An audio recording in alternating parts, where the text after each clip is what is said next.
et on va dire un mot d'un truc, enfin d'une expérience un peu plus innovante pour laquelle je me suis déplacé sur le terrain dans le département de l'Eure-et-Loir, je crois.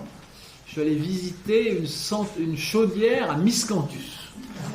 Et comme vous le savez, on vous en a déjà parlé, c'est une de nos idées, c'est de développer ce mode de chauffage. Pourquoi pas à chauffe-four, monsieur le maire? Non? Bon.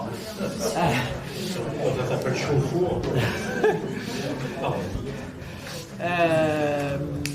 Voilà, et je vais laisser Jean-Emmanuel vous décrire les caractéristiques du Miscanthus et pourquoi nous croyons à cette plante et pourquoi nous allons déployer l'expertise d'ingénierie dans les mois qui viennent de manière à installer des chaudières à Miscanthus dans au moins 4 ou 5 communes au cours de l'année 2024.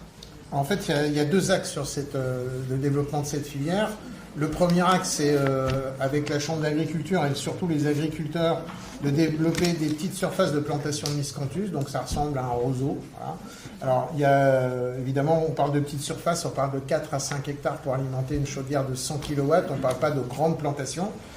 Donc d'accompagner en conseil et peut-être aussi un peu en financement les agriculteurs par rapport à ces plantations pour que ces plantations puissent se faire à proximité des chaudières, puisque c'est le but de la manœuvre. Important, ça peut être une source. Vous êtes des maires de communes rurales, avec souvent une ou plusieurs exploitations agricoles sur le territoire de vos communes, et ça peut être une source de revenus complémentaires pour les agriculteurs.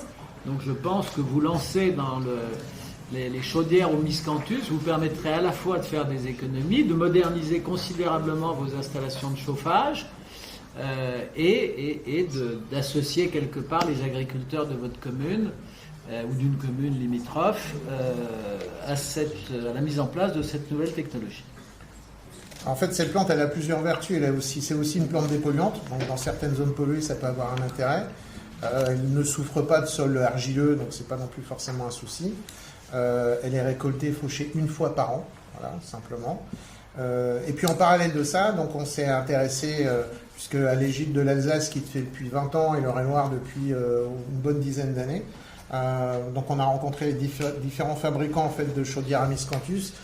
À la base, c'est des chaudières bois en pavé, pardon, et pas du tout du bois en pellet. L'avantage de ces chauffages-là, de ces chaufferies, ces chaudières, il est multiple. En fait, on a une émission d'indice CO2 qui est beaucoup plus bas que n'importe quelle production de combustible. On a un rendement calorifique qui est de l'ordre de 97%. Une chaudière fuel, c'est 70, une chaudière gaz, c'est 75. Donc, vous voyez un peu le rendement. Du coup, il n'y a pas d'indépendance non plus économique, puisqu'il n'y a pas d'abonnement, puisque la filière est locale. Il n'y a pas de taxes. La filière, elle est maîtrisée, comme ça s'est fait dans d'autres départements. Et il n'y a pas de raison à ce que le coût de récolte, parce que c'est juste une récolte et un broyage, vienne à exploser à un moment donné. Voilà, donc l'idée c'est ça. Et l'idée c'est aussi, puisque la DDT, notamment l'État finance des niveaux assez importants le développement de cette filière, ils ont mis une seule petite condition, c'est de privilégier les petits réseaux de chaleur. Donc ça veut dire quoi? Ça veut dire tout simplement que dans les communes rurales, parce que c'est encore une fois notre cible et c'est pour vous, d'avoir une seule chaudière pour 2 ou 3 petits bâtiments qui sont à proximité, de créer un petit réseau s'il n'y en a pas déjà un, et de pouvoir avoir une seule production d'énergie. Le dernier avantage dont je peux parler sur ces chaudières, quand on a visité donc une installation qui alimentait quand même 1200 m² de logement, 400 m² de bureau, plus un château. Donc là, c'était une grosse chaudière, c'était 400 kW. Le coût de maintenance de la chaudière avec des sous-stations, parce qu'il y a des sous-stations, comme toutes les chaudières en réseau, c'était 1 500 € par an. Et la chaudière avait 27 ans. Donc ça, c'est aussi en coût global quelque chose qui est intéressant, parce que c'est des chaudières qui s'encrassent très peu, qui ne nécessitent pas une maintenance aussi importante, par exemple, qu'une chaudière fuel ou une chaudière gaz. Et le dernier élément, parce que moi, j'aime pas les packs, sauf les packs OO, les pompes à chaleur. Le dernier élément, c'est que on a aussi, en dessous des fameux 7 degrés, pas besoin de production électrique pour pouvoir continuer à chauffer les bâtiments. Voilà. Vous seriez complètement indépendant avec une chaudière de ce type-là. Donc on a ciblé 4 communes déjà, sur lesquelles on fait ces premières études d'implantation, Et l'objectif, c'est d'en avoir 4 d'installés en 2024, financés évidemment, hein, comme je vous l'ai dit, et que on puisse vous emmener visiter en fait ces installations, parce qu'il n'y a rien de mieux que de voir, d'avoir le retour des maires sur l'utilisation de ces dispositifs. Merci beaucoup. Juste une question à propos du Micantus, du volume de stockage du Micantus. Alors pour une chaudière de 100 kW, il faut un local de 50 à 60 mètres carrés. Donc ça, c'est une des contraintes d'installation qui est à proximité de la chaufferie. Ensuite, il y a une vis sans fin qui amène le Miscanthus.